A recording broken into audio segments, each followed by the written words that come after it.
In the shadow of World War II, as nations raced to harness the unimaginable power of the atom, a sinister chapter unfolded, not in the heat of battle, but in the sterile glow of laboratory lights.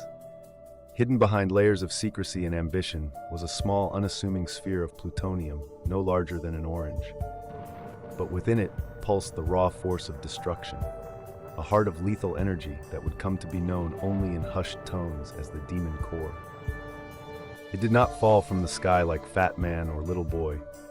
It never leveled cities or ended wars. Instead, it claimed lives in silence, two of them in tragic and preventable accidents that exposed the terrifying consequences of playing with fire inside the belly of the dragon. This is the story of the third nuclear fuel of World War II, a core that was never meant to kill, yet did so with merciless precision.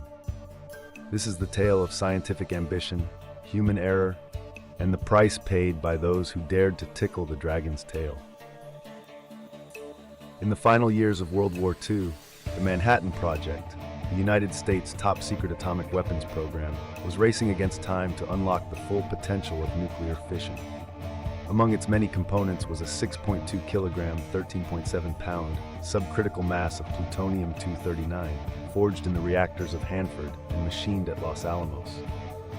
Originally intended for use in a third atomic bomb after Hiroshima and Nagasaki, this particular core became obsolete when Japan surrendered. But rather than being dismantled or stored safely, it was repurposed for experimental use, specifically to study how close a fissile material could come to criticality without fully detonating. Thus, the Demon Core was born, not by name, but by nature. Scientists called these experiments tickling the dragon's tail, borrowing a metaphor from Richard Feynman himself, who likened the dangerous practice to provoking a sleeping dragon with a stick. On August 21, 1945, less than a month after the end of the war in Europe and just days after Nagasaki, physicist Harry K. Daghlian Jr. was conducting a criticality experiment alone at night. He was stacking tungsten carbide bricks around the core.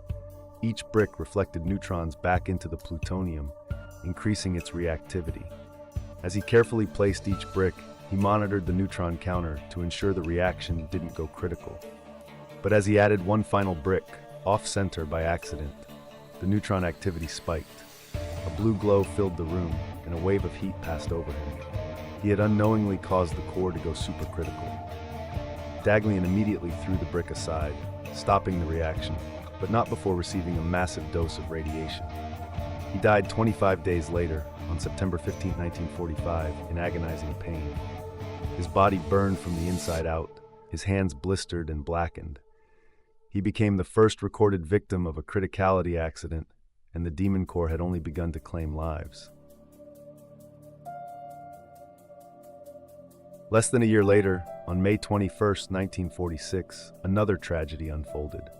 Physicist Louis Slotin, a rising star in nuclear research and a key figure in the Manhattan Project, was demonstrating a criticality experiment to colleagues. This time, he was using a beryllium hemisphere, a neutron reflector, held just inches away from the core using a screwdriver to keep a second hemisphere from fully enclosing it. The technique was risky and known to be unsafe. In fact, safer methods had been proposed, but Slotin preferred the manual method, calling it more fun. As he demonstrated, the screwdriver slipped. The two hemispheres closed around the core. A flash of blue light filled the room. A wave of radiation blasted through the lab. Slotin reacted instantly. He slammed his hand down and pulled the hemisphere away with his bare fingers, likely saving the lives of the 7 other scientists present. But he had absorbed a lethal dose of radiation. He died 9 days later, on May 30, 1946, at the age of 35. His final days were marked by excruciating suffering, burns, nausea, seizures, and organ failure. He was wrapped in morphine-induced delirium until the end. After Slotin's death, hands-on criticality experiments were banned. The core was retired, eventually melted down and recast into new nuclear materials. But the legacy of the Demon Core endured.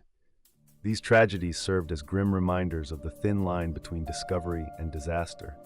They highlighted the importance of rigorous safety protocols and the deadly consequences of overconfidence. Today, they are taught in classrooms across the world, not just as cautionary tales of physics, but as human stories of ambition, curiosity, and sacrifice. The demon core may be gone, but the dragons we've created remain. Nuclear weapons, power plants, and advanced research all carry echoes of that dark period in Los Alamos. And while science marches forward, we must always remember those who came before us, those who reached too far, touched too much, and paid the ultimate price for daring to tickle the dragon's tail.